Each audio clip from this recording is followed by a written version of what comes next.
Witam serdecznie. Dlaczego ta osoba, a nie inna? Wielka wygrana i wielka przegrana, czyli najważniejsza rzecz.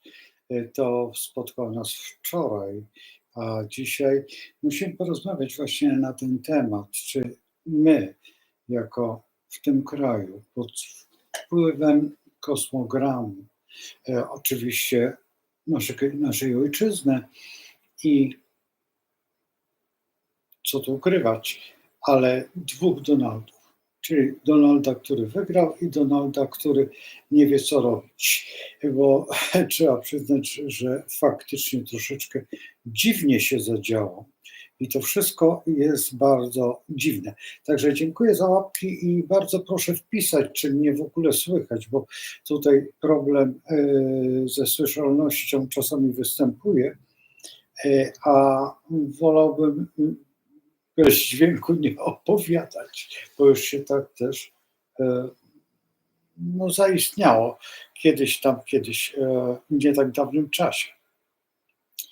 Także tutaj bardzo proszę, jeżeli ktoś może napisać cokolwiek, że jest albo dźwięk jest, to będę bardzo, a bardzo wdzięczny.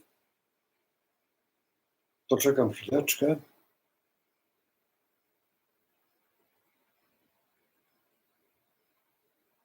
Dziękuję bardzo, Mario. Tak, ja teraz przejdę do kosmogramu, który każde zajęcia, które prowadzę już takie warsztatowe, znaczy warsztatowe jak warsztatowe, tam gdzie uczę uczniów, rozpoczynam od takiego działania.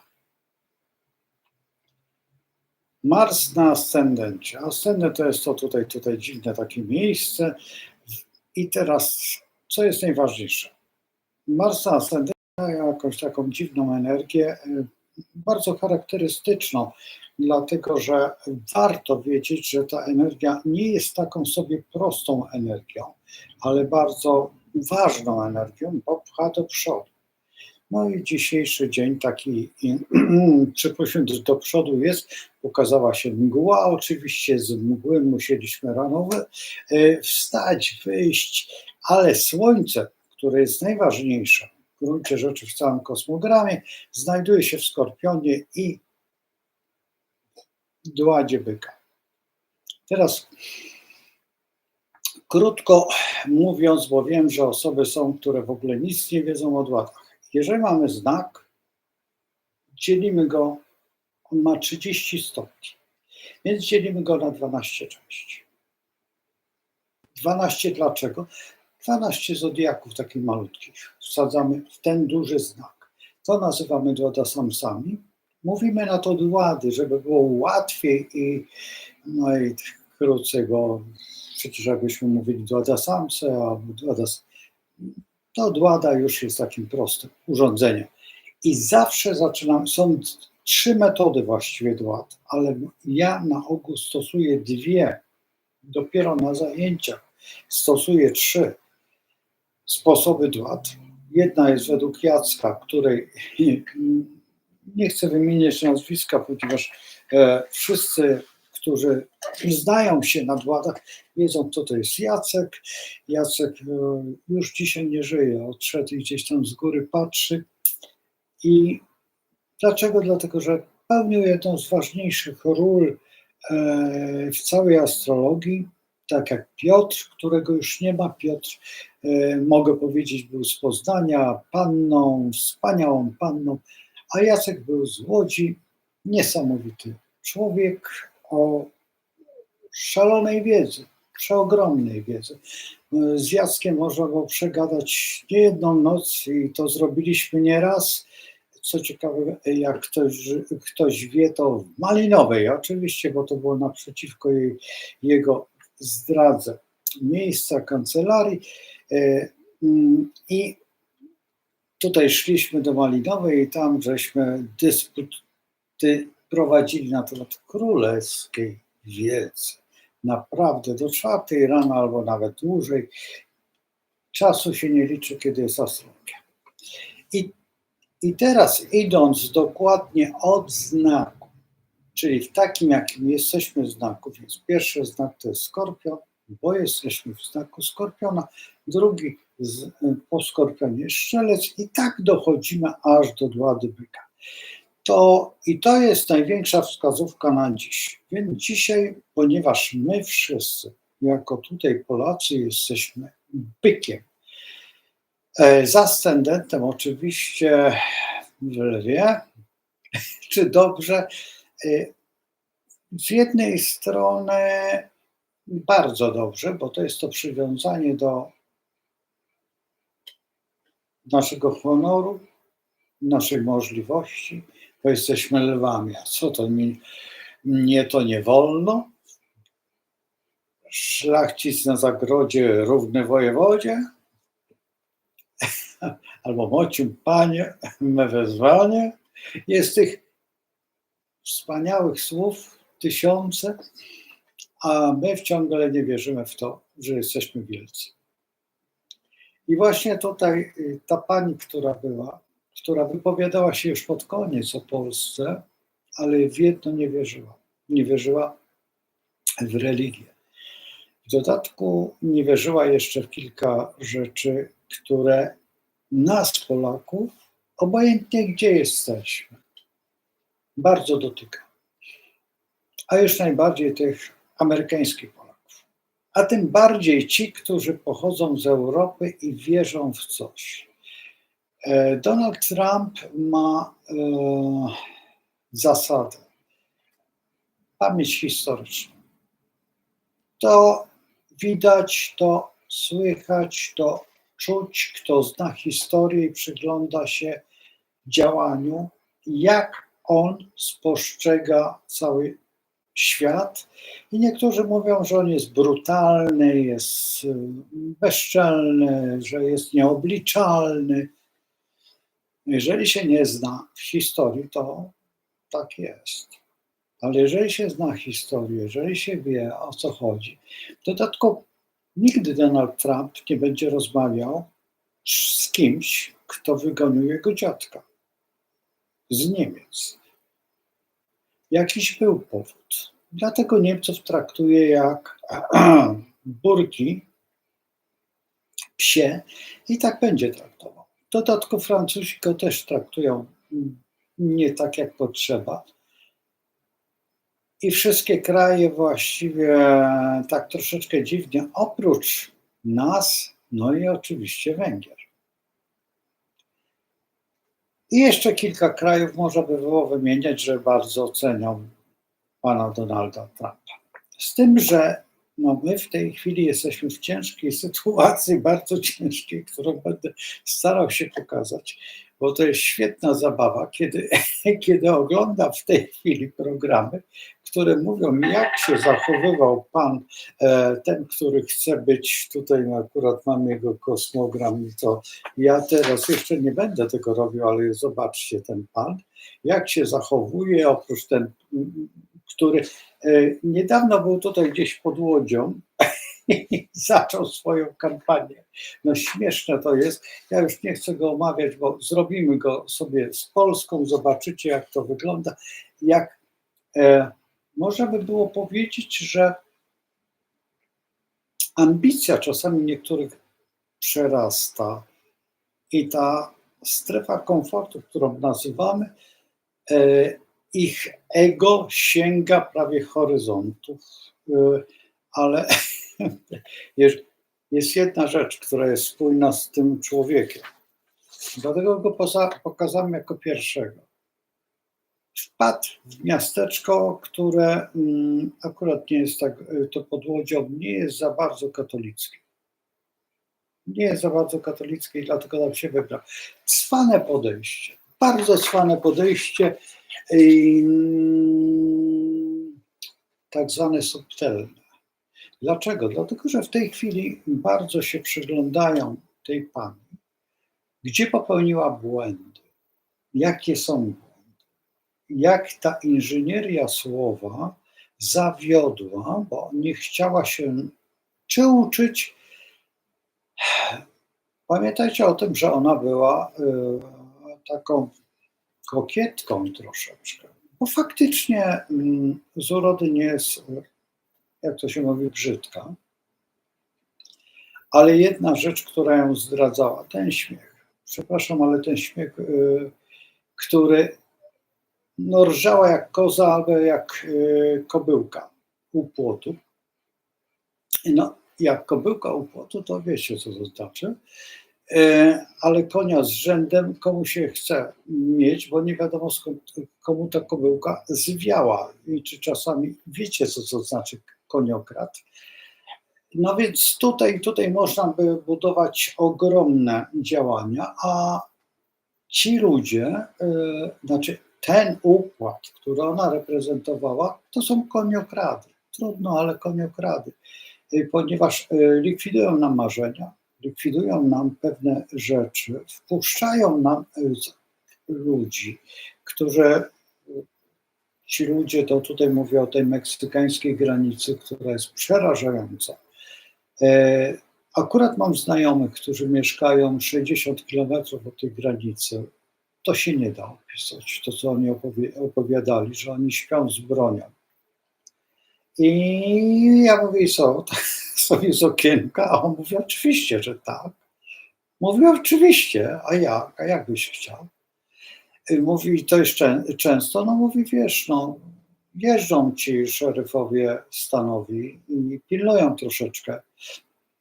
I teraz, jeżeli ten Donald Trump zrobi ten porządek na tej granicy, zrobi to wszystko, co jest i uspokoi po prostu, bo jednak my nie bierzemy tego pod uwagę. I to dziwię się, że nie bierzemy tego pod uwagę, że Kanada, Stany Zjednoczone i Meksyk mają coś takiego jak Europa, czyli wspólne działanie.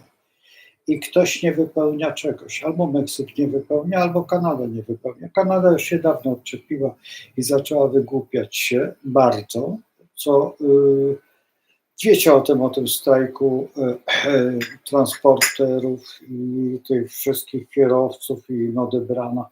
To było cwane podejście, odebrano im pieniądze, zablokowano im karty, co jest ogromnym atutem dla zorientowania się, że to jest coś nie tak.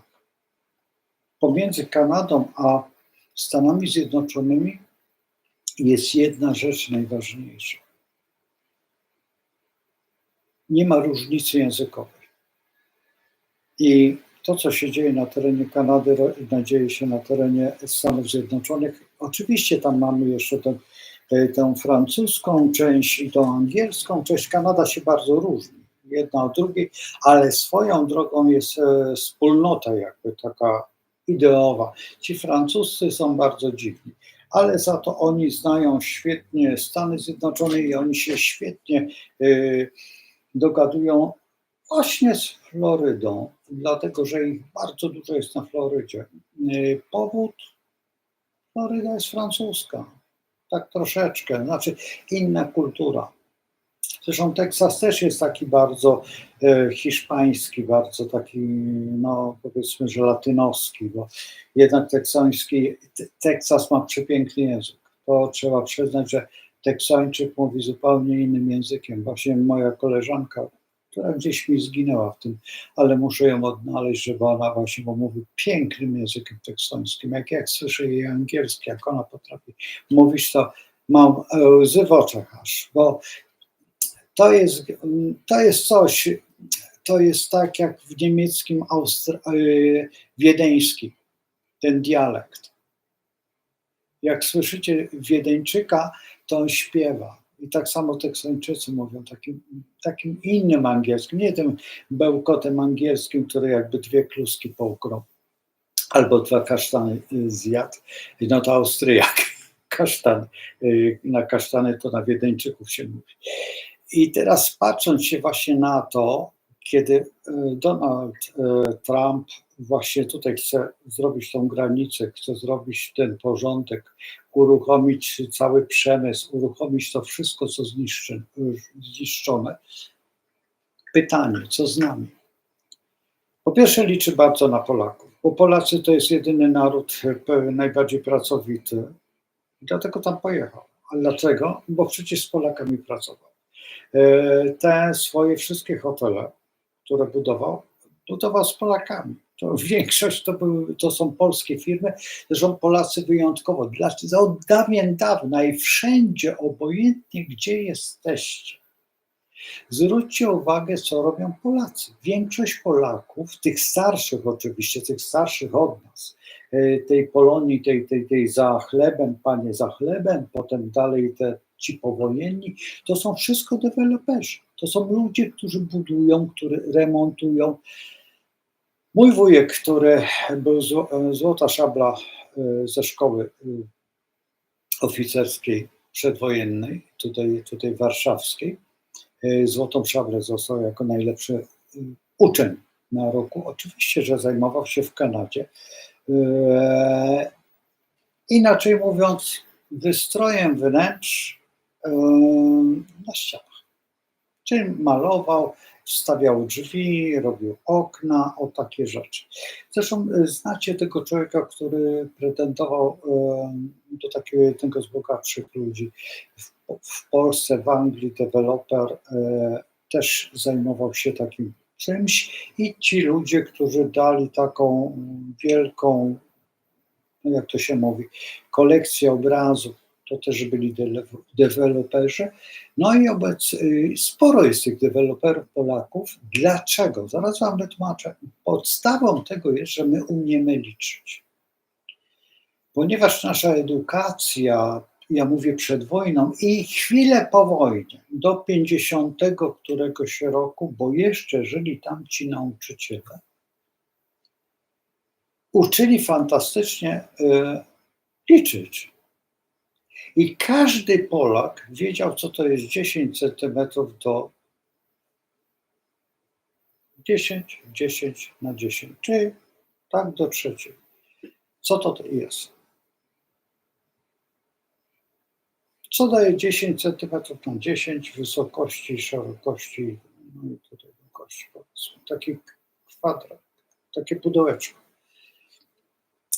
Przede wszystkim jest to 1 litr i to jest 1 kilogram. Bardzo łatwo wyliczali głębokość fundamentów, bardzo łatwo wyliczali ilość cementu, liczyli ilość cegieł. To, co w budowlance jest najważniejsze. I w ten sposób, jeżeli w ogóle się znalazł wykształcony tylko 3 klasami szkoły podstawowej, tej za cara, ale Polak, znalazł się tam, robi się od razu dyrektorem, czy kierownikiem, czy majstrem na budowie. Autentycznie. I w ten sposób Polacy doszli do ogromnych finansów, z tym, że tak, ci Polacy, którzy są, to też jest bardzo ważne, i tutaj mówię do tych, którzy są tam w Stanach, uciekajcie od tego wybrzeża, gdzie jest to wyjątek. Uciekajcie, dlatego że jeżeli macie polskie korzenie, jedźcie na tamtą stronę. Na tamtej stronie będziecie bogaci. To jest zasada. Zwróćcie uwagę, że wszyscy Polacy, którzy są w Kalifornii, są bardzo bogaci. Ci, którzy są w Nowym Jorku, no czasami, jak to się mówi, popychają, wiecie, kiełbaskę, jedząc suchy chleb. Uważajcie na to, bardzo uważajcie, jak macie rodziny czy coś, też poproście ich skierować. Ja, kiedy miałem tam wyjeżdżać, dlaczego do Houston? Dlatego, że tłumaczono mnie w ten sposób, że 2000 kosztuje dolarów, a w Houston za 2000 kupisz podkoszulek i tych t-shirtów takich i możesz chodzić cały rok. Po prostu to jest $2000 na t-shirty, to jest po prostu, o tak. I to jest ta różnica. Teksas jest drogi, ale w Teksasie dużo zarabiasz. W Teksasie jest dużo lepiej. Także tutaj na Florydzie to samo się dzieje, dlatego są ludzie bogatsi, mądrzejsi, inteligentniejsi, bo jest cieplej, są lepsze. Zresztą pan Cejrowski mieszkał tutaj pomiędzy Florydą a Teksasem, którymś z tych tych stanów. I patrząc się na panią tą, która właśnie przegrała, zrobiła jeszcze kilka błędów, które nie robi pan Trump. Pamiętaj, trzeba brać pod uwagę, że religia w Stanach Zjednoczonych jest najważniejszą rzeczą. I to są w 70% chrześcijanie. Numer 1 to są Arnisze. Numer 2 Mormoni. Reszta się nie liczy. Kiedykolwiek dotknie się Arnisza czy Mormona, bo to jest to samo, tylko maleńka różnica jest, że ci są bardziej prymitywni, powiedzmy, a ci mniej prymitywni. To sobie nawet nie wyobrażacie, jakie są konsekwencje. Nawet sobie nie wyobrażacie, co potrafi Arnisz zrobić. Ja Mormonów mam 2 kolegów i wiem, co znaczy Mormon. Nawet sobie nie wyobrażacie, jaka to jest siła. Do Mormonów, Mormoni są obecnie najbogatszą grupą w Stanach Zjednoczonych. W Jerozolimie mają swój instytut mormoński. To jest grupa tak silna, że oni ustawiają prezydenta i wszystko. Dlatego podejrzewam, że próba, ta, która była, nie wyszła, tylko dlatego, że pani ta nie wiedziała, że nie wolno krzyczeć na religię w Stanach Zjednoczonych, a broń Panie Boże ma Chrystusa. To jest jedna rzecz. Druga rzecz, która jest szalenie ważna w Stanach Zjednoczonych, święto ziemi. Wpuszczanie kogokolwiek do domu i wykwaterowywanie czy czegokolwiek jest niedopuszczalne. Gdzie w tej chwili takie próby są podejmowane tutaj w naszym kraju. W tej chwili w niektórych miastach, niektórych tych są poproszeni ci, żeby podawać, ile mamy mieszkań, ile pokoi, ile to, ile tamto.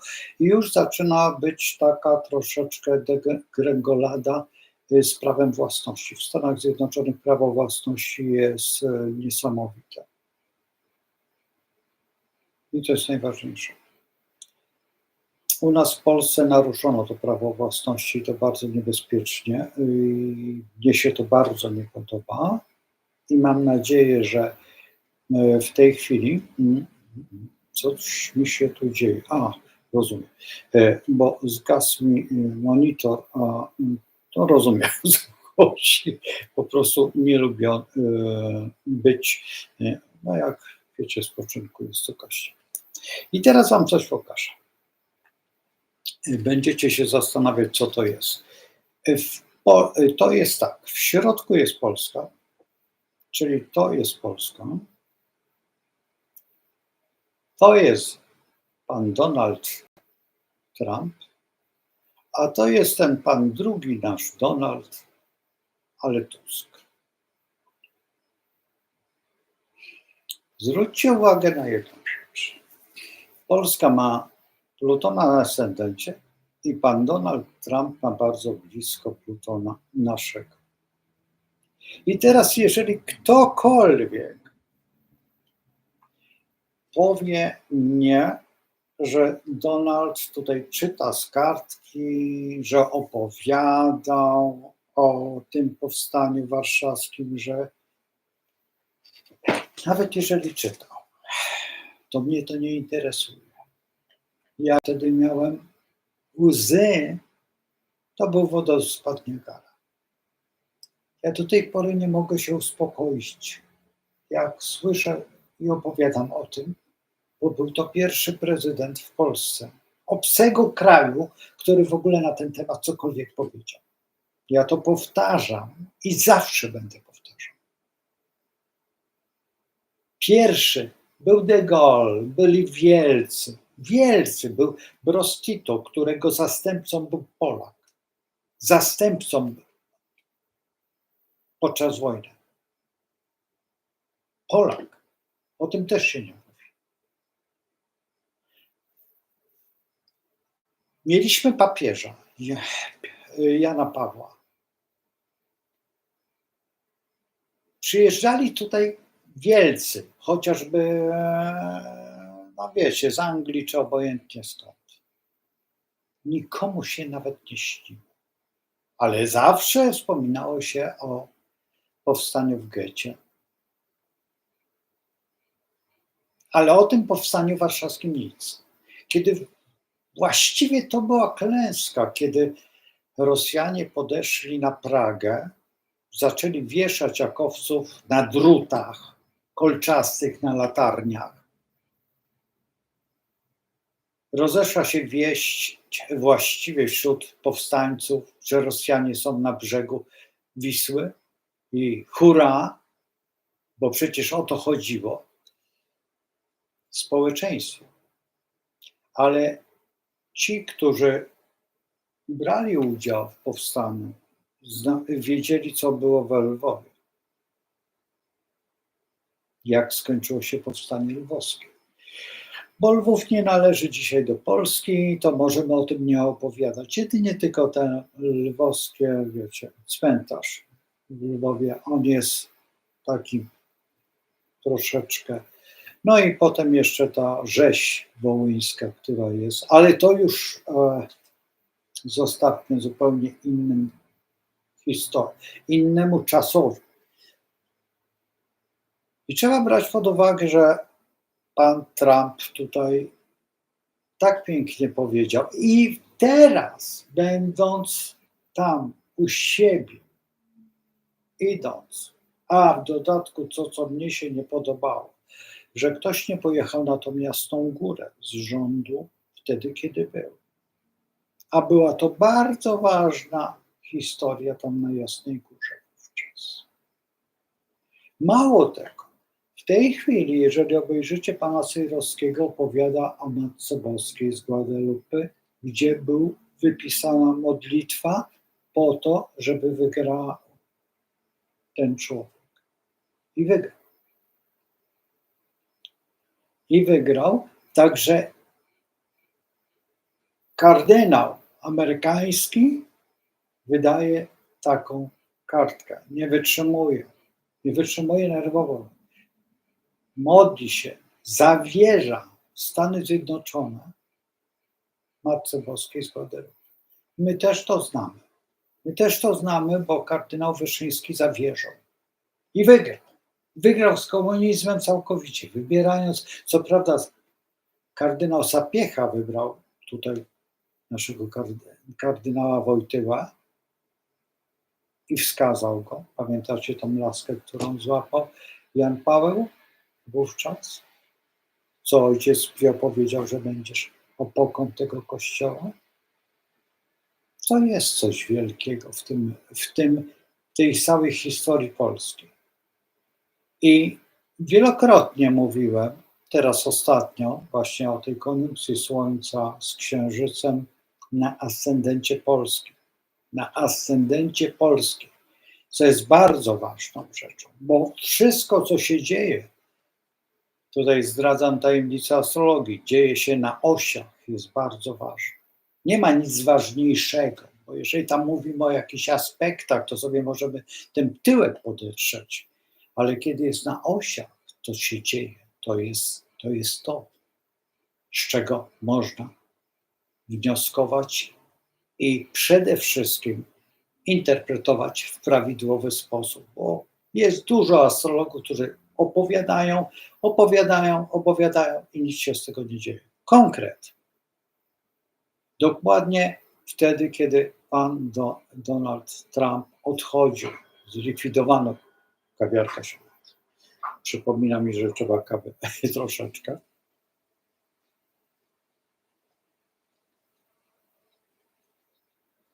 Już skończyłaś?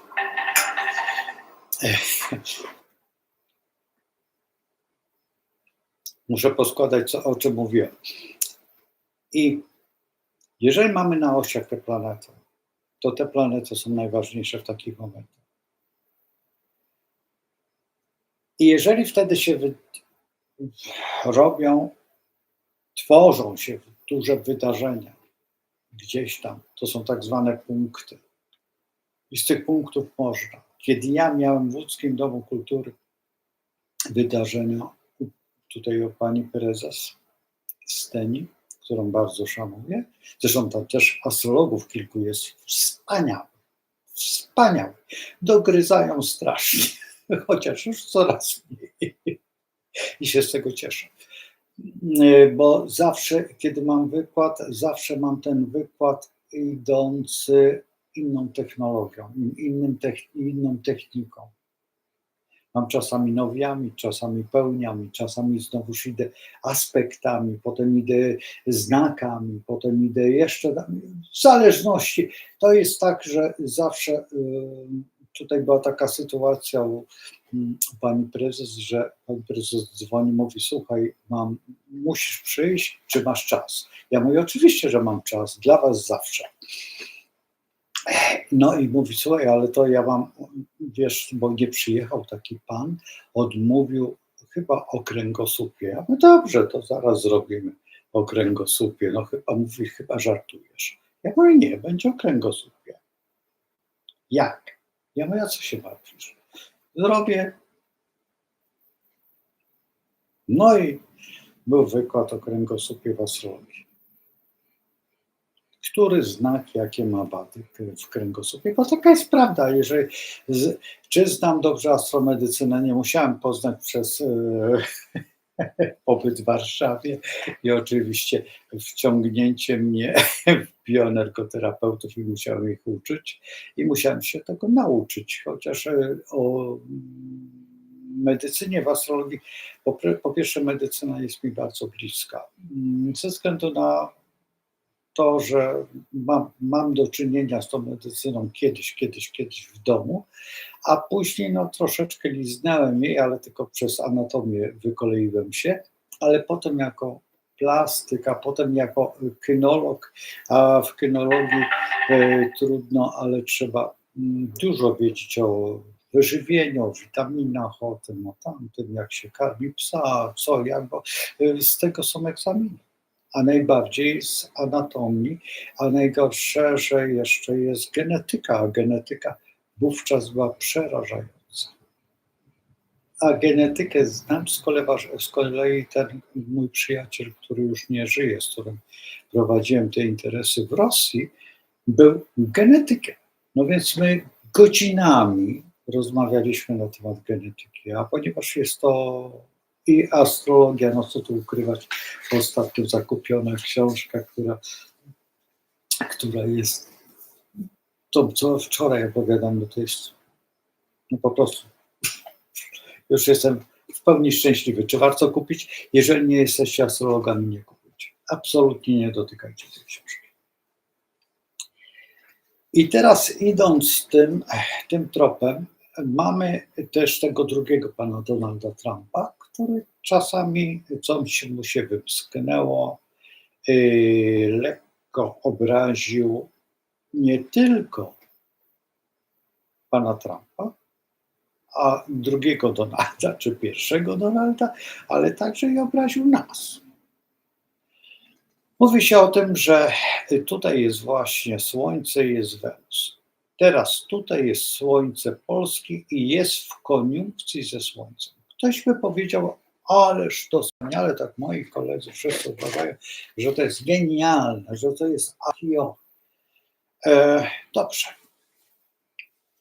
Ja zawsze tłumaczę koniunkcję w bardzo prosty sposób. Uczniom swoim.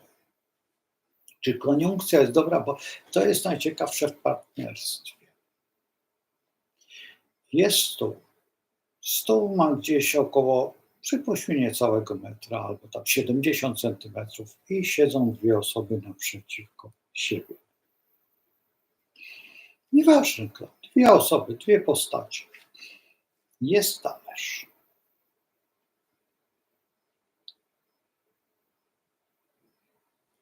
Jedna osoba jest, na tym talerzu leży kotlet. Najlepiej, żeby był mielony. A dlaczego? Zaraz wytłumaczę. I teraz tak, gaśnie światło. I biorą te dwie osoby. Jedna ma widelec, druga nie ma nic. No i teraz powiedzcie mi, jak to się kończy. Oczywiście, że zanim podjęła widelec, upłynął czas i ta osoba chwyciła to ręką za ten kotlet. Ale ta z widelcem zdążyła, czy w kotlet?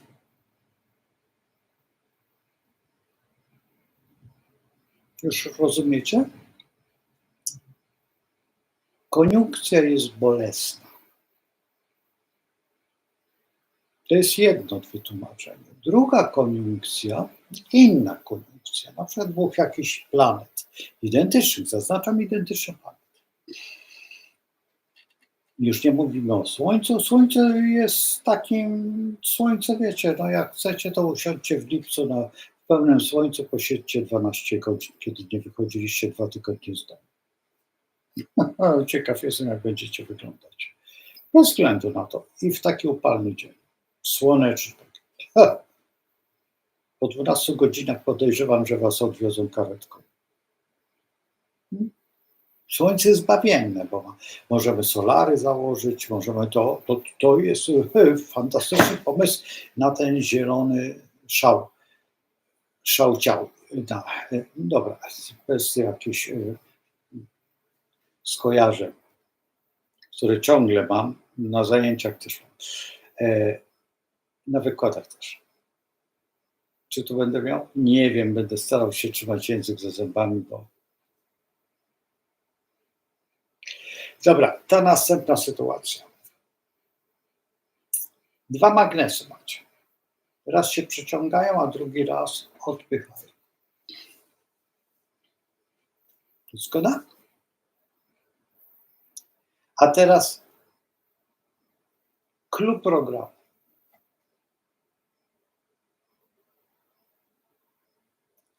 Jest taki film, to jest film w strefie mroku. Nie pamiętam, który odcinek. Strefa mroku. Jeżeli możecie po angielsku, obejrzyjcie tą strefę mroku. Jest to film równoległy. To nie jest film, to jest cała seria filmów. Nie pamiętam ile, 60 ileś. Z okresu Alfred Hitchcock przedstawia, to strefa mroku była równolegle. I jeszcze jeden film był, który znacie wszyscy. Bonanza. Ten ten, kto napisał Bonanzę, znaczy wiem, że to jest zupełnie co innego, że to nie jest, ale ten, który zrobił z tego film, zrobił Strefę mroku. Strefa mroku opowiada właśnie, dla mnie jest to genialny film, jego powstały 3 wersje albo 6 wersji, które chodzą po YouTubie, a Kanał Plus puszczał tą wersję w latach, kiedy był jeszcze kodowany. Pamiętacie Kanał Plus? I kodowany taki francuski kanał. I ja nie miałem wtedy magnetowidu. Bo gdybym miał możliwość nagrywania, to miał te wszystkie odcinki, bo te odcinki były po polsku. O godzinie 14 w dzień to było. Ja wtedy właśnie się uczyłem astrologii. Słuchajcie, pootwierało mi to wszystkie klepki w mojej czaszce. Jak ja to pamiętam, Waldka zgłosiłem. Zresztą poznacie może Waldka. Waldek to jest taki numer 1 asystent profesora Leszka Weresa. Jakby ktoś nie wiedział, który to jest, to ten, który tworzył te koszulki wszystkie, które profesor Leszek Weres. Ja nie, ja malowałem inne rzeczy. Ja nie wchodziłem w grę Waldkowi, bo jest tak zwany uczciwość i honor. Mogłem w to wejść i wszyscy patrzyli się, dlaczego nie. Nigdy. Zawsze byłem ubrany tak jak teraz, krawat, koszulka, marynarka i nigdy inaczej. Ja nie uznaję. Zresztą uważam, że jeżeli mam cokolwiek, to trzeba wyglądać. Oczywiście, że czasami wyglądam jak patałach w momencie, kiedy jestem na luzie. Ale dlaczego nie? Ale dzisiaj już nie mogę być na luzie, bo dzisiaj jestem tutaj i opowiadam o bardzo ważnych, najważniejsze osoby w tej chwili na tej ziemi. No, i katolików. Tak, dobrze. Bo ten drugi to nie wiem. Co prawda PO PO jak zakładano, to w Gnieźnie leżeli krzyżem, tak? I tam była msza w Gnieźnie. Pamiętam, jak przywiozłem dane, ale z Oliwy, a byłem dosłownie następnego dnia i rozmawiałem z takim panem, który ochroniarzem. I od niego miałem czas i wtedy właśnie Jackowi pokazałem i profesorowi Leszkowi Feresowi ten kosmos. I mówię, słuchajcie, to jest najsilniejsza partia, jaka powstała w Polsce PO. Wtedy zakładało to 4 facetów.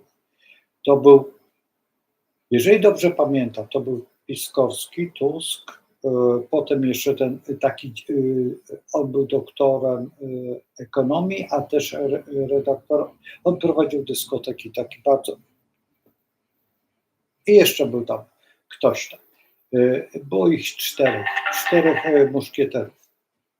Także pamiętam, bo niektórzy mówią 3. Nie, było 4 osoby, pamiętam dokładnie, jak była ta rozstawione na scenie. Ja nie byłem tam, tylko oglądałem ten początek, no bo wiedziałem, że następnego dnia będę w Oliwie i pojechałem wtedy na AWF. Dokładnie jechałem na AWF, bo tam coś załatwiałem, ale co na tym AWF-ie nie pamiętam. Tam z kilkoma wykładowcami miałem jakiś kontakt na tym AWF-ie. Bardzo świetna uczelnia, w dodatku Cetniewa, a Cetniewa, no Cetniewo to jest taka zagadka troszeczkę, bo od Cetniewa można by było powiedzieć, że w Cetniewie rozpoczęła się pierestrojka. O, tak.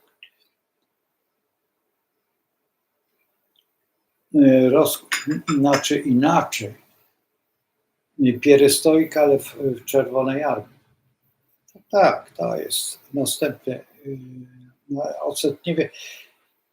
Jak pojadę do Cetniewa, ponieważ nie byłem w Cetniewie, ojej. Jeszcze Cetniewo było takie czyste, bo potem poprzebudowano, wszystko zrobiono inaczej. Ale mieszkałem zresztą we Władysławowie przez równe 2 lata, a chodziłem do Cetniewa. Jak ktoś wie gdzie, to tak pomiędzy Cetniewem jest taki kościółek, ja chodziłem do tego kościoła. Uwielbiałem ten kościół. Taki tyłem wejście było jakby na plażę, ale do kościółka. Bardzo lubiłem ten kościół. To był naprawdę dla mnie. No i we Herowie, no tutaj kolega na pewno ogląda, czasami rozmawiamy tutaj, czasami rozmawialiśmy o Wejherowie. Czasami był zaskoczony, że tyle pamiętam, no ale pamiętam, no dobrze. Ale zostawmy to. I teraz, jeżeli mamy tutaj, no tutaj ten układ właśnie takiego podobieństwa. I teraz popatrzcie, pierwsza planeta jest Wenus.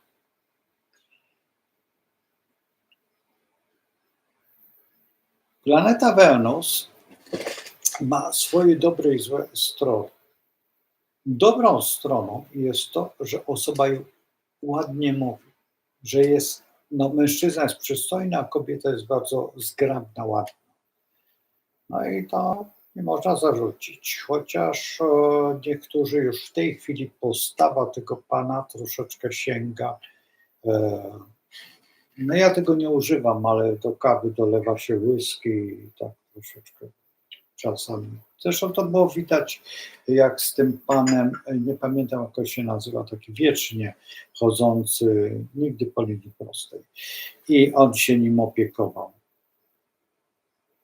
Zinnerman? Jeżeli się dobrze nazwisko pamiętam, nie jestem pewien. No i tutaj mniej więcej chyba pozostało to, że jest. A o tym zwróciła mi uwagę taka osoba, która się zajmuje rehabilitacją tych ludzi. I mówię, słuchaj, to jest postawa typowego pana, który ćwiczy. Takie małe bateryjki są. Jedne mają taki rozmiar.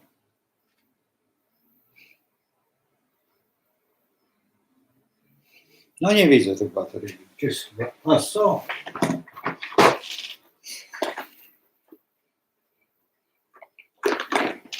To jest ta ścieżka. Ojej. Tu. Nie, przejdziemy tu.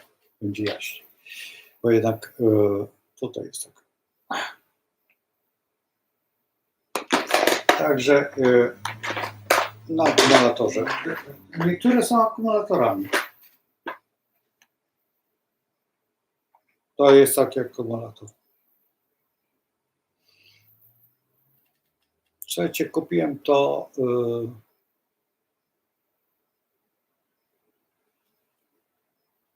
nie wiem, czy widzicie. IKEA.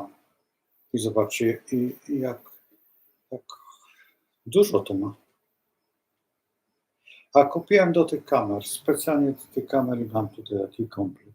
Zresztą mam bardzo dużo akumulatorów, bardzo różnych. Tego rozmiaru właśnie takiego pastwię się nad bateriami. No ale cóż.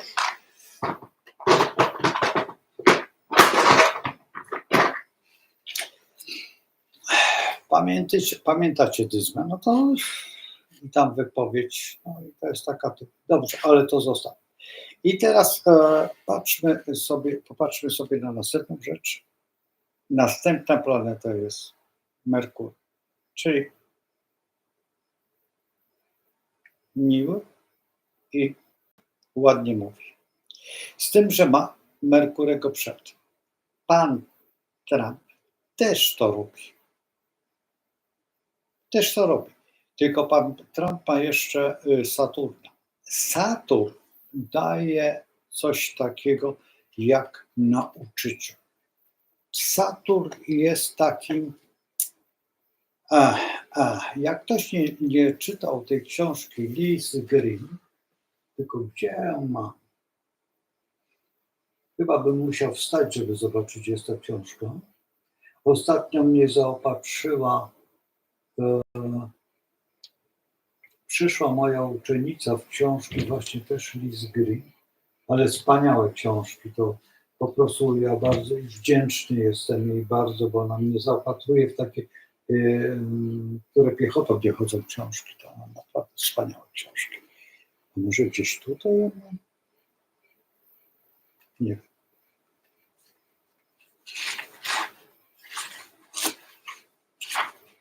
Nie, to na pewno nie jest ta książka, to też nie. Ale Liz Green taka niebieska jest takim takim jakby krasnalkiem maszerująca. No nie wiem, gdzie jest. Przepraszam, ale bibliotekę ostatnio znowu szukam. Wam się wydaje, że nie mieszam, a ja to strasznie mieszam w tej bibliotece.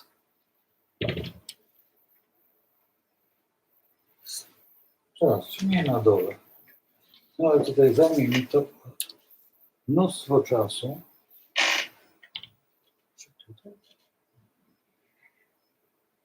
Na pewno. Chyba w tej części gdzieś starych książek Liz Green powinien. Jest. O rany, muszę wstać. Jak ja to lubię.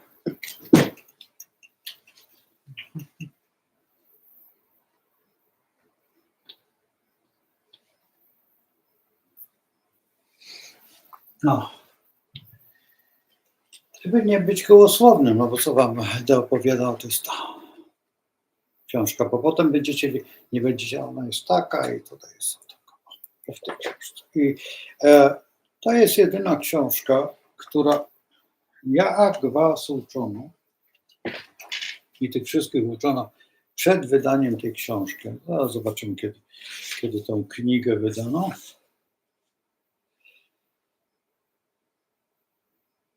Ona w ogóle powstała w 1976 roku, ale w Polsce chyba Studio Astrologii wydało to 1999 rok. Czyli ona tak musiała gdzieś w moich łapkach powinna się około 2000 roku, czyli o matko.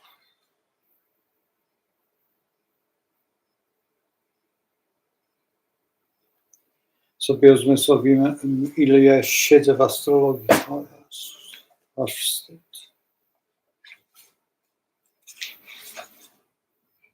A mam datę.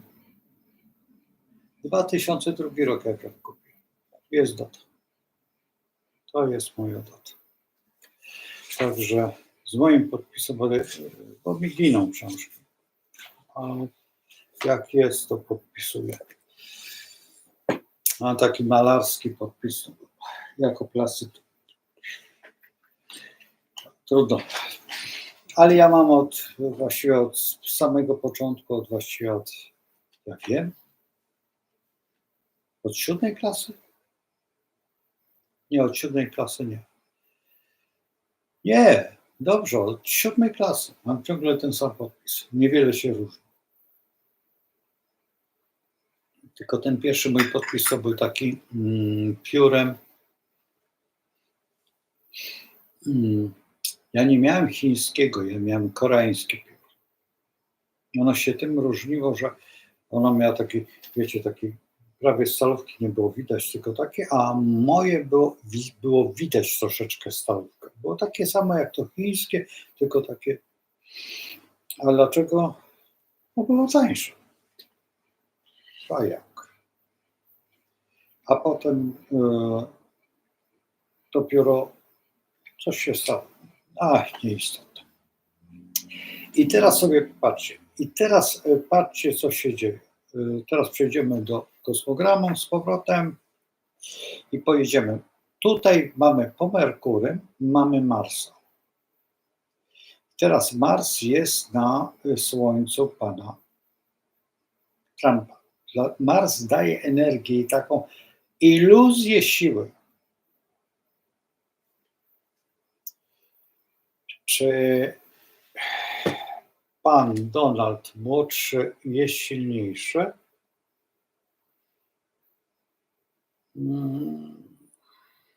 Przypuśćmy, żeby byłyby to równolatki, można by było powiedzieć, że tak. Tylko zobaczcie na jedną rzecz. Podstawową rzecz. Słońce jest tu. Czyli jeżeli patrzymy tutaj na Polskę, to jest po 9 stronie. Jeżeli tutaj mamy oś, a bierzemy osie już od Polski i wszystkie tutaj, czyli jest po 9 stronie, czyli jest lekko filozoficzne. Merkury jest po stronie 10, więc gada i uważa, że wszystko może. Na Wenus. Tylko pamiętajcie o tym, że jeżeli jest koniunkcja Wenus z Merkurym i ten stosunek, to z tego stosunku nic nie wynika. Nic, kompletnie nic. To jest mniej więcej Jeżożaba albo dzisiaj sztuczna ta inteligencja, ta sztuczna ta grafika może stworzyć takie coś. Jedyną rzeczą, którą byśmy doprowadzili do perfekcji jako myślący, czy homo sapiens, to mu i w. I to było bezpłatne. Ja jeszcze krowę z koniem to jeszcze pamiętam, ale nigdy nie widziałem krowy z osłem, bo powiem szczerze, że ale były ponoć, jeżeli tam wejdziemy w te lubelskie, białostockie, to ponoć tam były jeszcze takie zwierzęta. Ale ja pamiętam krowę, krowę pokrytą koniem. Widziałem takie coś i takie zwierzę, które pracowało na roli. Orało. Autentycznie to widziałem. I to sporo tego było. Wbrew pozorom tego było od cholery. Ale to się nie rozmnażało. Tylko, że to było tak głupie, że to pracowało jak dziki osioł. No, ładne słowo. Chociaż nie wiem, dzikie osły się wpuszcza do winnic i one wyżerają. Jak ktoś nie lubi chodzić z sekatorem, bo bolą go stawy, a Grecy są leniwi, to puszczają osły i osły te winnice przetrzepią, wyjedzą kompletnie wszystkie te gałązki, które się odrodziły, które nie dadzą owocu. I nie potrzeba. To jest po prostu zastępuje człowieka. Osioł.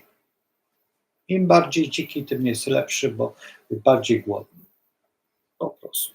I o tym trzeba wiedzieć. Także osłowi nie można powiedzieć, że jest osioł głupi. To jest bardzo mądre zwierzę, a w dodatku świetne jest na szlakach jakiś taki i jak on staje. Bo on też lubi pracować, bardzo lubi człowiekowi pomagać. Zresztą to chyba był pierwsze koniowate, które się przyzwyczaiło do człowieka. Poszło, bo miała długie uszy i poszło. A przecież u nas to się mówi, że się ciągnie za uszy, a z tyłu leci złoto. Taka bajka. Pamiętacie? Dobra, jedziemy dalej. No i mamy takiego tutaj właśnie złotoustego i mamy tutaj Marsa, który właśnie pokazuje, ale co najciekawsze, że mamy Uran. I teraz zwróćcie uwagę, że Uran jest po tej stronie, a tutaj pan Donald, już mówiłem o tym Saturnie z Wenus. Nie mówiłem o tym właśnie. I teraz tutaj mamy wielki problem, ponieważ Saturn z Wenus, gdyby były po drugiej stronie, to był gaz hamulec. Akurat to jest jak rosyjskie wojsko. Ura, mamy pieniądze, czy mamy pomysł, mamy coś. I taki trend jest. A trzeba przyznać, że jest to, niektórzy mówią, że bardziej. Słuchajcie, jeżeli się nie jest w biznesie wariatem, a w dodatku w Stanach Zjednoczonych, kiedy dostało się od taty tam ponoć $1 000 000, czy to prawda, to nie za bardzo wierzę w to, żeby Donald Trump, ponieważ on zdobył doskonałe wykształcenie i zresztą czego on się nie imał. On i aktorem, i redaktorem, i deweloperem, i co on nie robił. To jeżeli patrzymy na Donalda, no i jaką dziewczynę, a przecież wcześniejsza żona nie była, też nie była taka, i dzieciaki są z nim. No przecież to jest coś fantastycznego, te dzieci są z nim. No ten syn teraz z tą Melanie, no to przecież wierzaj. Patrzyłem, po prostu nie wierzyłem, się was pytałem, kto to jest ten wysoki, czy to, ja go pamiętam jako takiego małego chłopca i to gwiazdy, taki blondynek. On jest faktycznie, że ojciec się nie wyprzygał. To jest fantastyczne. Jak ja to lubię, jak się tata nie może wyprzeć, bo czasami wciskają takie kwity, a wiesz, to może nie twój syn. No, tak ja z córką. Żeby nie wiem co. To ja jestem tata.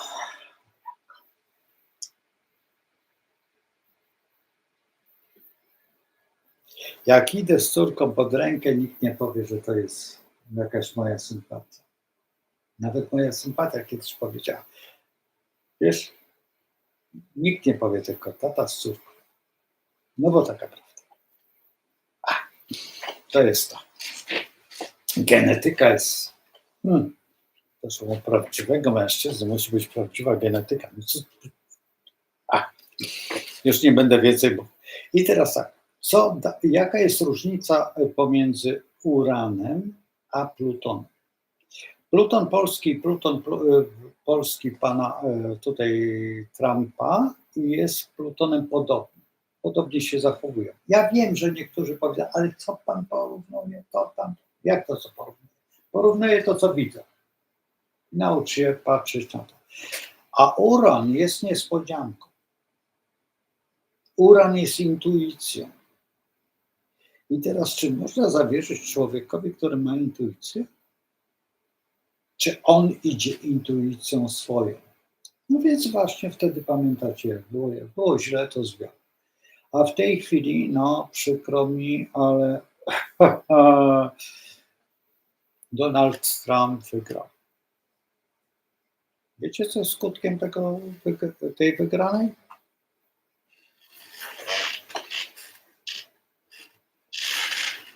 rozwalenie Niemiec. Wcale się nie będę. I na ile procent jestem pewien? Na 30%, że Bawaria się odczepi. To nie jest tak jak w Polsce, Irlandii. To nie jest tak jak, my nie rozumiemy tego, tam są różne podatki w każdym landzie. To nie jest tak, że Bawaria chce, Bawaria już od dawna, mniej więcej podobnie Śląsk marzy o tym i w pewnym momencie Poznańskie tak marzyło, żeby się odczepić. A pamiętacie Łebskie, jak się chciało odczepić za Lepera? Leper chyba prowokował, żeby księstwo łebskie stworzyć. Łebskie, jak to musi być? Łebskie. No. Bawaria, Bawarczyk to nie jest Niemiec. Bawarczyk jest Bawarczykiem. On ma swojego króla, on ma swoją historię, on ma Wagnera, gdzie Wagnera sprowadzono do jakiegoś takiego podłego niemieckiego grajka hitlerowskiego, faszystowskiego. Koncerty wagnerowskie to są bardzo ważne i te Hausrundy są szalenie ważne. I Austria jest bawarska. Austriacy nie będą jeździć innymi samochodami jak BMW. Oni mają jeszcze jeden taki samochód, który jest dobrze w Bawarii robiony tam u mnie w rodzinie, to tylko żaden Mercedes, BMW, no to jest coś. Mercedes oczywiście, że stało 600 to kawał bydlaka, ale ten drugi samochód, nie odpowiem, nie pamiętam, ale przepiękny też samochód. I no ten mój braciszek jeździł tym samochodem.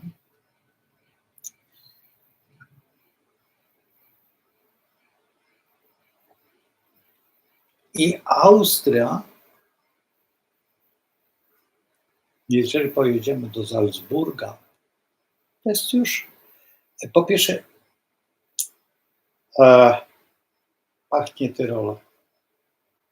Autentycznie, ja mam do tej pory jeszcze ubrania tyrolskie. Znaczy tutaj te sweterki takie, wiecie, pod szyjkę i taką marynarkę. Musiałem taką mieć, bo jak jechałem tam gdzieś, to musiałem wyglądać tak jak ja. No. I to oni nic nie mają wspólnego z Niemcami. I zawsze, jak macie film Kabaret, to obejrzyjcie go. Może tutaj na YouTubie jest. I zobaczcie, jak się Niemcy zachowują, się ci starzy Niemcy zachowują. I Austriacy są wyjątkowo źle spostrzegają. I w 90% jestem, że to są marzenia potyliczne pana Trumpa. Rozwalić ich za wszelką cenę. I się lekko chyba oni sami to czują, że oni już nie chcą, bo po pierwsze Tyrol jest tak szalenie bogaty, że to się w głowie nie mieści. Tyrol ma wszystkie pieniądze te zgromadzone, te faszystowskie, tak, to jest ten Deutschland Bank, to jest Tyrol Bank i no co tu ukrywać, to są ogromne. Jeżeli patrzycie na, to już wam zdradzam, jeżeli patrzycie na Kościół nasz, to nasz Kościół bardzo ładnie czerpał zyski z tego. A w jaki sposób, no to już się musicie dowiedzieć albo zorientować. Między innymi dlatego był ten papież Jan Paweł, dlatego tak, bo jego brat pilnował tego interesu. Tak, to nie jest tak. A teraz potem wybrano Argentyńczyka, dlatego że Argentyna była najbardziej bogata, ale się okazało, że to jest taki nie z tego ustroju, ale w tej chwili Argentyńczyk pokazał światu, co potrafi. I Argentyna będzie chyba, jeżeli tak się ja nie przyglądam się jeszcze temu, ale podejrzewam, jeszcze nie zbieram tych dat, kiedy był to przemówienie, wiecie, tam na tym G i tam w parlamencie chyba, czy gdzieś tam było to przemówienie, ale podejrzewam, że to będzie Argentyna, będzie przewodzić całemu temu środowisku. Dlatego, że to jest nie Chiny, na pewno nie. Chiny ustąpią, bo Chiny nie lubią. Chiny to są zamknięte kraje, oni sobie sami sobie rzepkę skrobią i oni nie wtrącajcie. Dajcie, ting, oni są tacy. Zresztą cała Kalifornia, to wiecie, ile tam jest restauracyjek, albo tam, to jest po prostu, a ile tam jest Chińczyków? Ojej. To jest po prostu nie do... Zresztą jak oglądaliście Bonanzę, to też był przecież, tam w Bonanzie też był przecież Chińczyk, ten poważa. Taki prześmieszny, świetny facet. Nie opowiedziałem. Dobra, nie opowiedziałem wam w strefie mroku, uciekło mi to. Strefa mroku. I tam jest taki moment, gdzie właśnie facet marzy o tym, żeby wszyscy byli identyczni. Jak on, bo on jest porządny. On jakiś urzędasem, jeżeli dobrze pamiętam. I słuchajcie, wszystkie kobiety, wszyscy mają te same gęby, te same twarze, tak samo ubrani i zaczynają tym samym językiem rozmawiać pomiędzy sobą. Rozumiecie? Identycznie. Tam jest szał, normalnie szał. I on w pewnym momencie po prostu zamyka się i się kończy. To jest coś fantastycznego. Dwie identyczne osoby. Ja tutaj w tym domu miałem takie 3 sąsiadki i ta sąsiadka tutaj, córka, mówiła, że je zamknąć w jednym pokoju, to by było wesoło. No to już wiecie, co to takie baby plotu. I to jest to.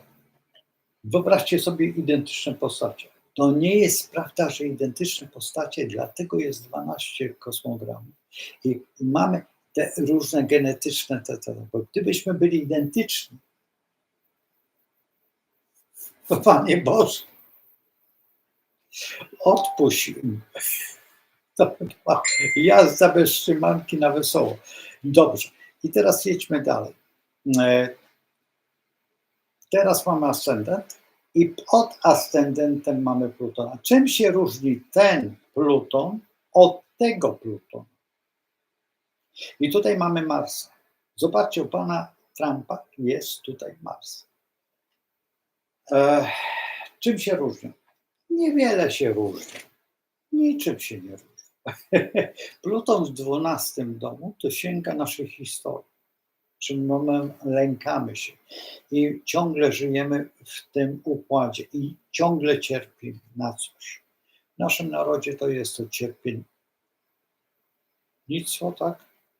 Ten romantyzm, taki inny jak angielski, ten Byronowski, czy niemiecki, ten Goethe.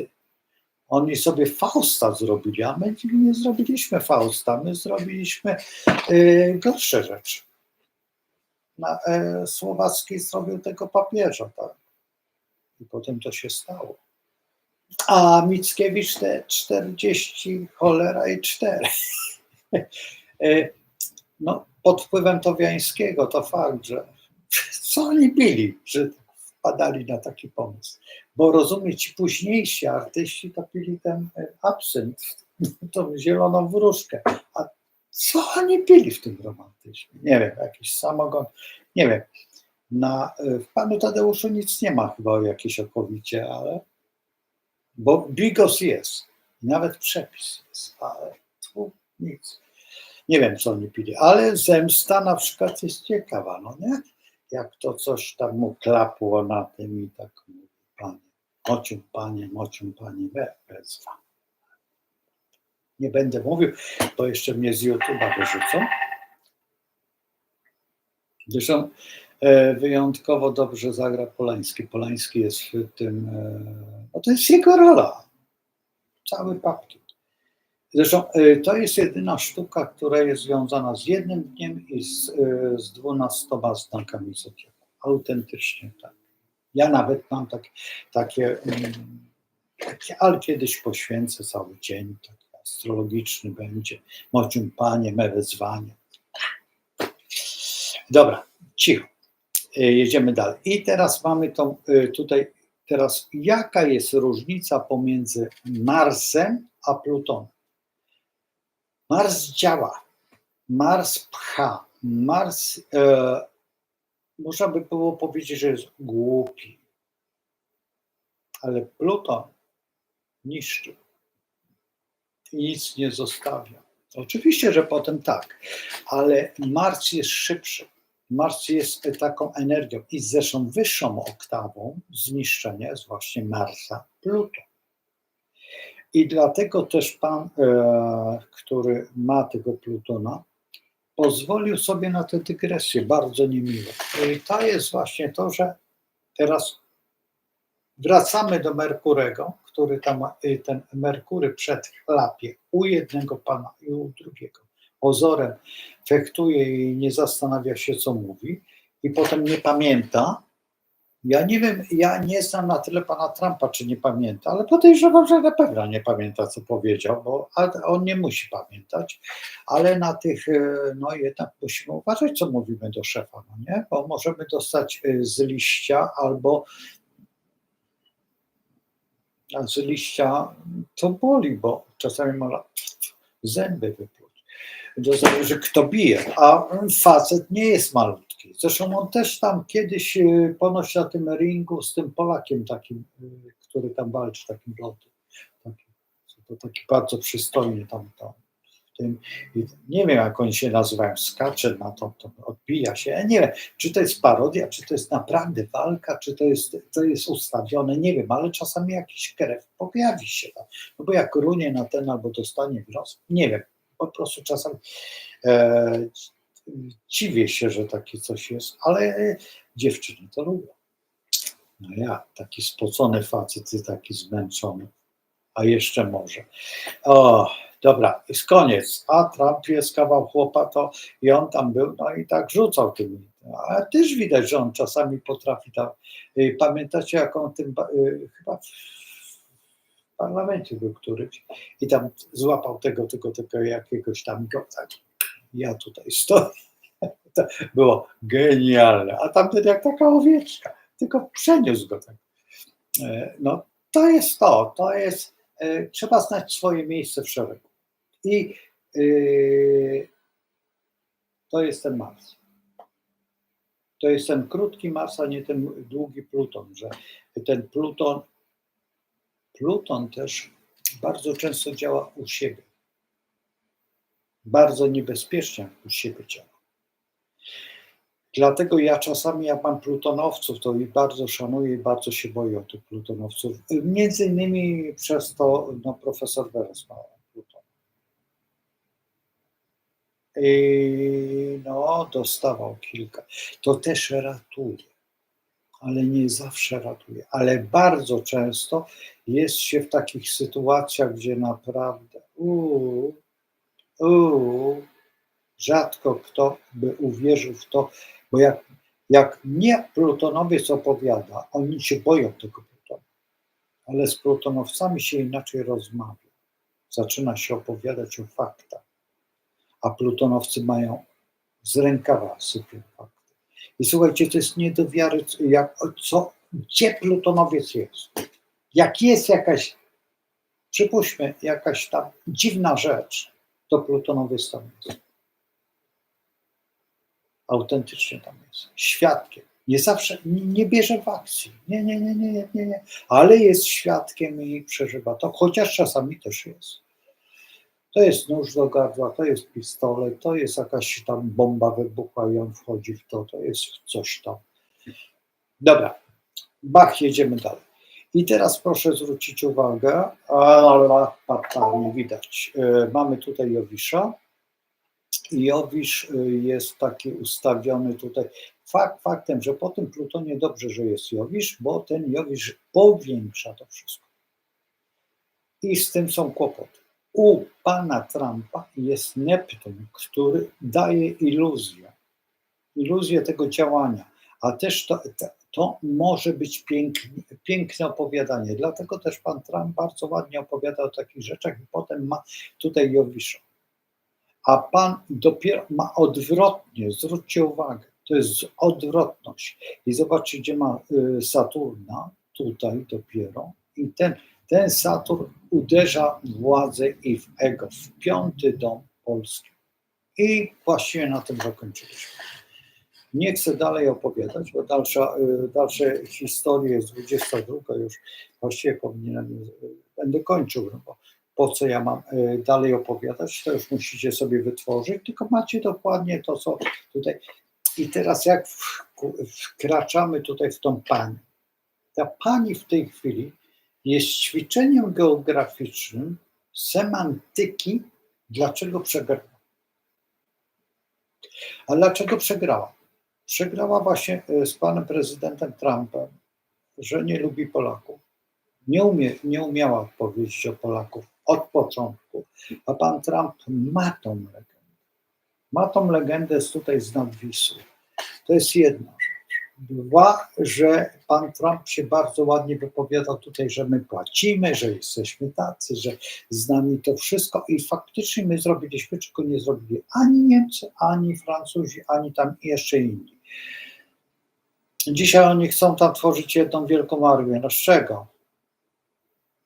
Skąd wezmą tych pierwszoliniowców? Z Niemiec? Niemcy nie pójdą na to. Zresztą to, co powiedziałem, większość liniowców to znowuż jesteśmy my, a trzeba brać pod uwagę, że Niemcy nie biorą tego pod uwagę. Znaczy, nie mają tego świadomości, że do Renu, to oni mają genetykę Słowian. To nie są Niemcy. Niemcy są za Renem. I to są ci Germani. Zresztą co tu ukrywać, Francuzi są bardziej Germanami i z tym Karolem Młotem i to oni są bardziej Germanami jak sami Niemcy tutaj z NRD. A tu są jeszcze pomiędzy Łużyczanie. A Łużyczanie, no to wyjątkowo nie są Niemcy, no już bez przesady. Jak mi ktoś powie, że Łużyczanin jest Niemcem, DDR-owcem, jest. Przecież pamiętacie jak Łużycz. I co najciekawsze, że Hitler ich szanował. Nie robił im kwestii. Zresztą słuchajcie, gdybyście byli kiedykolwiek w Berlinie, to zwróćcie uwagę, ile jest polskich nazwisk ulic. Polacy ogólnie byli bardzo szanowani i w tym Reichstagu było mnóstwo Polaków. Mnóstwo Polaków. To nie było tak, że nie. Tak jak w Wiedniu. To gorzej było w Rosji. W Rosji oczywiście, że byli polscy oficerowie, ten, który był tam w Tybecie, na przykład ten, który tam szukał tego, że Chrystusa odnalazł tam w Tybecie i to jest w zapiskach, to spalono, zniszczono, potem odnowiono. Historia nie z tej ziemi, to też można o tym opowiadać historię, ale tutaj popatrzcie sobie na to, że w gruncie rzeczy, dlaczego Niemcy są tacy, a nie inni i my Polacy mamy tą zdolność, że jeżeli ktoś tutaj przyjedzie, się szybko adoptuje i staje się Polakiem. Jedyna rzecz, którą my sobie nie możemy uzmysłowić, jak widzimy na przykład ciemnoskórego. Jak byłem w Obrzeźnie, tak się patrzę i tam po prostu obudziłem się, bo było wcześnie rano i tak się patrzę, że akurat słońce i poprzez traktor z taką platformą, nie wiem jak to się nazywa, przyczepą powiedzmy, i rozsypywano gnój. Tak się patrzyłem i tak, rozsypuję, ale ten pociąg długo stał tam, razy 2 godziny. I ja sobie siedziałem w tym pociągu, bo czekałem bo ten pociąg tylko w jedną stronę wraca i w drugą. To w Obrzeźno, przepiękne miasteczko, jak możecie to jedźcie, coś fantastycznego. No. Kamieniczki w środku ogrodów. Kamienice, małe kamieniczki, coś tak pięknego. Ja naprawdę jestem zauroczony tym w Obrzeźnie. I siedzę na ten i tak się przyglądam, a siedziałem niedaleko konduktorów. i ci konduktorzy tamtejsi. Ja mówię, zaraz, czy ja to widzę, proszę pana, tam czarnoskóry? Tak, wie pan, no akurat pojechała gdzieś tam i urodziła, no i przywiozła tutaj.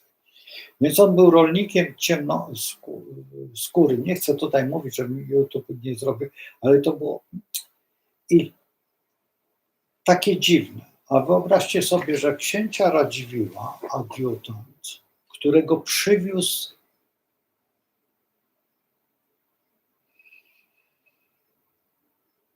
na początku XIX wieku. Oni mieszkają w tej chwili, ta rodzina mieszka, to są ciemni, mieszkają w Paryżu, mówią świetnie po polsku. On był cały czas lokajem księcia Radziwiłła. Nie pamiętam, której aktorki to był mąż. Nie pamiętam, polskiej aktorki, musicie sobie przypomnieć. Wiecie, który. Co cnotę zgubiła pod płotem, no nie? Dobra, tak śpiewała. Inaczej troszeczkę, no ale coś tam śpiewała. Erotycznego. No i była bardzo ładna. No i właśnie to jest to.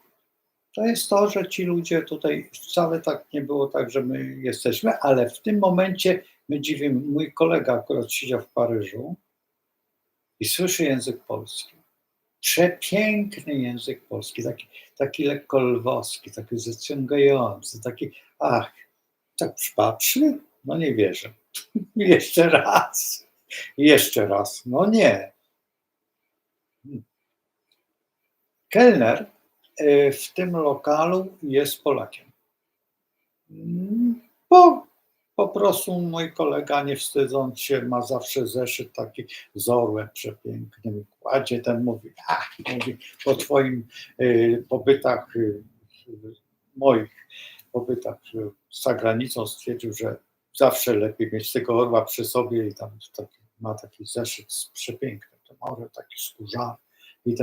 I ten kelner po polsku z niego co podać. A on mówi, no poproszę to.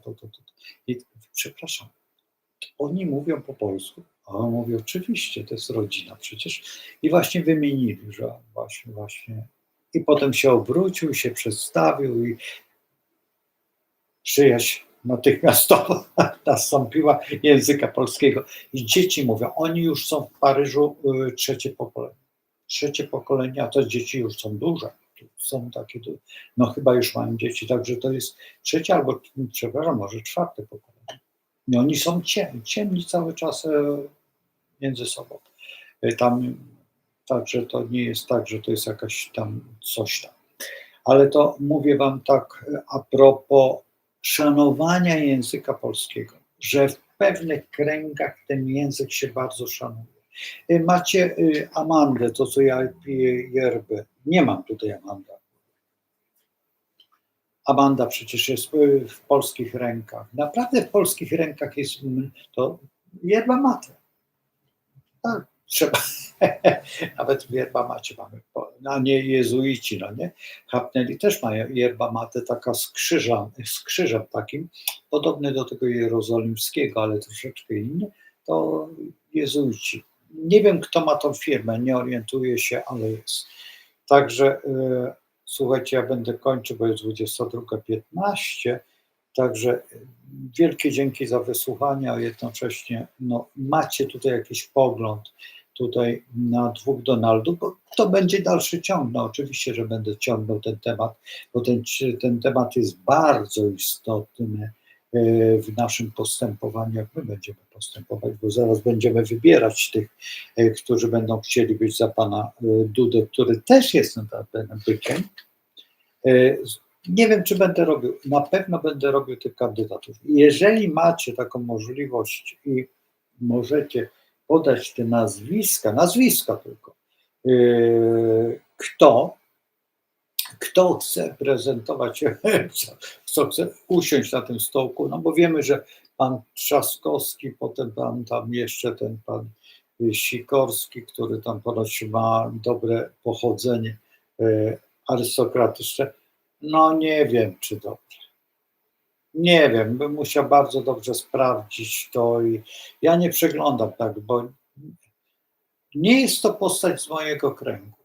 A jeżeli nie z mojego kręgu, a kiedyś ten pokażę wam. Po prostu zaproszę te osoby, którymi się znamy od pokoleń, od wielu pokoleń, to jest 7, 8 pokoleń, albo więcej. To jest coś. I my nie musimy po prostu, wystarczy, że podamy kilka haseł i już jesteśmy, już wiemy o co chodzi. Bo tak jest w rzeczywistości. Wiecie, to jest takie, to co było, jak rozpętałem II wojnę światową, no nie? I tam on ciągle gdzieś tam wpadał w jakieś układy i spotkał tego warszawskiego na warszawski, on chyba się tak przedstawił, na tej pustyni, no nie? No to jest właśnie, to jest to, że czasami jest to. A w dodatku Stany Zjednoczone, które przeforsowały pewien styl życia, który, i to jest właśnie, to jest najważniejsze, ten model jest najbardziej widoczny w kinematografii. Jak macie Mosfilm i Hollywood, to zobaczcie, że jest dwóch braci. Dyrektorem Mosfilmu i dyrektorem właśnie tam w Hollywood. To jest dwóch braci Rosjan. To są Żydzi rosyjscy. I oni wprowadzili pewien typ kinematografii i właśnie tego wszystkiego. I cały czas odbija im się czkawką ten typ myślenia takiego marksistowskiego. I ten typ myślenia wszedł, no właśnie. Życie bym nie założył, a mam to nie jest z tamtych czasów, to jest teraźniejszy krawat, niedawno kupiony, oczywiście czerwony, ale to dlatego, że moja sympatia ma rudy kolor i żeby, wiecie, no, urodę.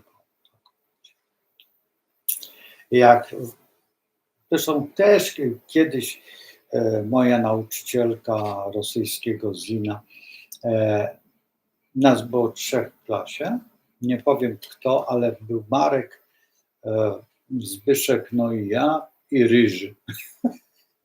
3 było Ryży. Brak było 4, bo byśmy byli w 4. Ja wtedy akurat miałem taki jeszcze młody zarost, ale brodę miałem i był taki wars, wita was, wars, taka woda. Słuchajcie, jak tą wodą się skropiłem, jak się zrudziałem. Mama mia, automatycznie ruda broda, ale tak wiewióra jak nic. Wiewióra to jeszcze nic, lis. No tak siaż do mojej koleżanki powiedział, bo ja tam nad morzem mieszkałam wtedy i mówi, a to u tego Rudzielca pani mieszka. A Rudy był zupełnie kto inny. Gdzie indziej mieszkał? Mieszkał koło ciotki Wydrzyckiego. Bo Wydrzyckiego, Niemena, dokładnie Niemena. Wydrzyckiego. Także ja nie poznałem nigdy Niemena. W tym momencie tam mieszkając pod Kołobrzegiem. Nigdy, on przyjeżdżał tam, wiem o tym, że przyjeżdżało mnóstwo artystów faktycznie, ale ja stroniłem od tego towarzystwa później przez przypadek. I dzisiaj mamy wspominać, siedzimy, oni mnie pamiętają, ja ich nie pamiętam. Dobrze, nieważne. Ja raczej siedziałem w non-stopie i o non-stopie, ale nie wiem, czy tym non-stopie będę mógł siedzieć z moim kuzynem, który grał w non-stopie. To były piękne czasy. No nic, skończę tym, że są piękne czasy, a dlaczego w Sopocie? No bo wiecie, kto się spotkał w Sopocie na Molo, no nie? To dalszy ciąg opowieści historycznych, to nie mówię tak, że tak sobie, tak. Zostawiam was w niewiedzy, w nieumiejętności spostrzegania. Kosmogram jest wielki, naprawdę, słuchajcie, w kosmogramie, jak ktoś mi mówi, że nie. I naprawdę ostatnio słuchałem wypowiedzi Kościoła na temat astrologii. Nie wiem, czy to jest fakt, muszę pogadać tutaj z jezuitami, albo właściwie nie z jezuitami, wolałbym z kim innym pogadać. Pogadam. Nie wiem, z tymi moimi kolegami się nie da gadać, bo za bardzo się śmiejemy z niektórych rzeczy, którzy są zakonnikami. No, nie z wszystkimi mam do czynienia, tak, bo niektórzy gdzieś mi uciekli, a ja przez ostatnie, wiecie, to co podałem tą datę przy Saturnie, to troszeczkę wcześniej było, kiedy wstąpiłem w szeregi tutaj mądrali astrologicznych, a ja to słuchajcie, to było wcześniej, to grubo wcześniej niż ta data, którą tutaj podałem. I naprawdę 4 lata sobie wyjęłem z życiorysu. Naprawdę. Mogłem sobie na to pozwolić. Po prostu była najważniejsza moja córka i astrologia. Czyli gotowanie córce i uczenie się astrologii. Autentycznie. To były czasy Jana Pawła. Kiedy tu przyjeżdżał, każda wizyta, każdy ruch, wszystko było przesiąknięte. To spotkanie Jana Pawła z młodzieżą w Poznaniu. Wszystko było wkodowane. Ja mam ten laptop, oczywiście mam. Nie otworzę go, bo on już jest tak stary, taka to szybka malutka, którą właściwie miałem chyba pierwszy, znaczy oprócz profesora Leszka Wyrasa, chyba byłem jeden z pierwszych, który miał laptopa. Wtedy zapłaciłem ogromne pieniądze, bo zapłaciłem 1200 zł. On był używany taki, ale zapłaciłem 1200 zł. To było strasznie dużo pieniędzy, ale dał mi, Romek potem kupił identyczny, jak ja go namówiłem. Jeszcze wtedy pracowaliśmy, nie pamiętam, na Mandali. Na Mandali pracowaliśmy, nie na astrologu. Mandala była obłędna. To był obłęd. Dzisiaj tutaj Urania jest 4 razy trudniejsza. Mandale robiłem spod palca. Po prostu ja tyle godzin pracowałem, wiecie, 3 lata na mandali. Po 6-7 godzin dziennie. Naprawdę. Ja naprawdę wtedy zrobiłem sobie szkołę, bo postawiłem wszystko na tą astrologię. I to, jeżeli chcecie być wielkimi astrologami, dzisiaj będzie, ale Trump jest przejrzysty. Jest przejrzysty, bo możecie sprawdzać na żywo Trumpa, bo na żywo tylko zrobicie to na żywo. Jeżeli te osoby, i możecie sobie zapisywać te wszystkie rzeczy, co powiedział, jak powiedział to, i potem sobie robić kosmogramy, to tylko patrzeć na jego kosmogram jest. Jana Pawła nie było wtedy kosmograma. Kombinowaliśmy. Dopiero wtedy Jan Paweł powiedział, że się urodził o 17 na tym zlocie, bo było to potrzebne. To nie była ta godzina, to siostry wybrały. Cwanie wybrały. Cwanie bardzo dobrze wybrały. Fantastycznie. Wie tak samo jak ze Stalinem. Przepraszam, no dobrze, ze Stalinem. Że zrobiono z niego szczelca, a nie koziorożca. Patrzcie. Gdzie jest słońce?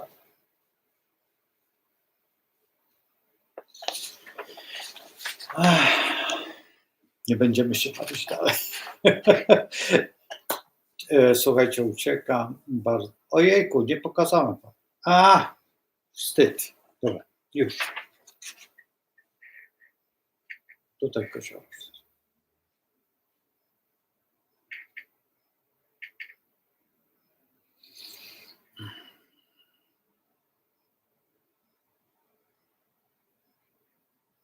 To jest to PTA, te Polskie Stowarzyszenie Astrologów.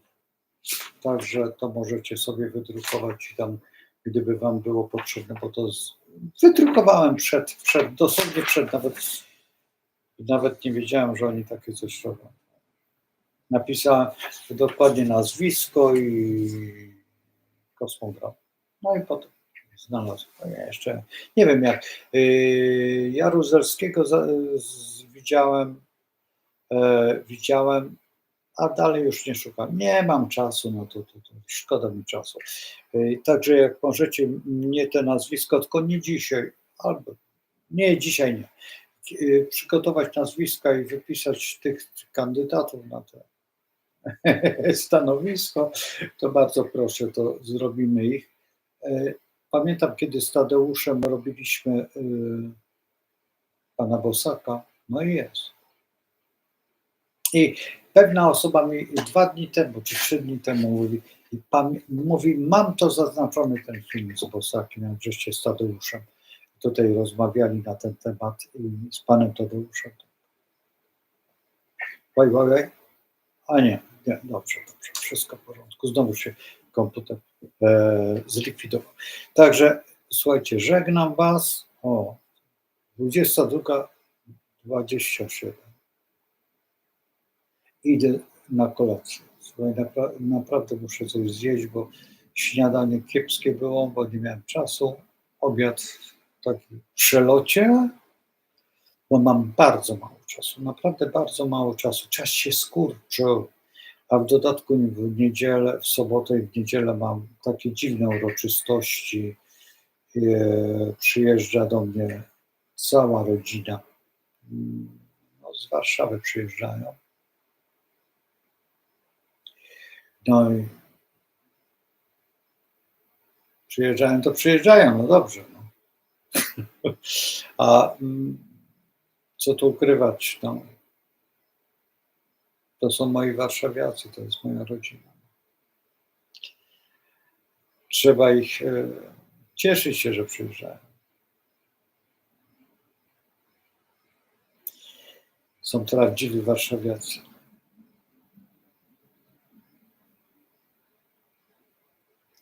A dlaczego przyjeżdżają? Nie wiem.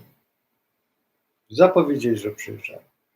A ponieważ ja też nie zapowiadam, że ja przyjeżdżam, no więc proszę. A w dodatku u nich zawsze z nimi mam jakieś tam porachunki takie uczuciowe i nie tylko uczuciowe, no więc podejrzewam, że będziemy kwestionować nad pewnymi sprawami związanymi. Więc możliwe, że mają jakąś propozycję, jakieś działanie, coś tam. Zobaczymy, co ja się będę martwił, ja się cieszę. Ja robię swoje. Także słuchajcie, jestem na parę godzin przed Wielkim Świętem dwudniowym i będziemy kulać, swawolić i to. Ja na pewno będę tutaj, na pewno. A co jutro? Nie wiem, na co wpadnę. Zobaczymy, bo słuchajcie, oglądam te wszystkie filmy i ta pani, ja o tej pani mało mówiłem dzisiaj, ale ten pan, który jest tym młodszym, to jest ta pani. I to trzeba brać pod uwagę, że to są te osoby przegrane. To są te osoby, które są przegrane, ponieważ nagrabiły sobie. I nie nagrabiły sobie u tego pana, który jest tym szefem. Nagrabiły sobie u nas. I my powinniśmy egzekwować to i przypominać. Młodzież czasami jest bezczelna i potrafi to zrobić. My mamy strach, ponieważ czasami wiecie, o co chodzi. Tak zwane siły, ale już w tej chwili wszystko zaczyna nie normalnieć, tylko wracać do to, co mówiłem cały czas, słowo przyroda. Przyroda da sobie radę. Nie wiem, czy zauważyliście. Cały czas mówiłem tylko przyroda. W takich momentach, takie hasło sobie wymyśliłem. I właśnie to jest ta przyroda. Ta przyroda, która zniweluje ten szalony, głupi, zielony ład. I nie tylko to, bo to nie jest koniec. To jest koniec. Słuchajcie. Naprawdę koniec. Zostawiam was z kosmogramem, ale ten papa, trzymajcie się. Dobranoc. I szczęść Boże. Zobaczcie, jak wygląda kosmogram. Zostawiam was w Skorpionie, w Dładzie Byka, z ascendentem Lewa. Zobaczcie, po drugiej stronie, prawie żeśmy skończyliśmy na kosmogramie prawie polskim. Gdyby tutaj było Słońce, by był kosmogram polski. A tutaj Pluton. Trzymajcie się z Bogiem. Dobranoc. Szczęść Boże.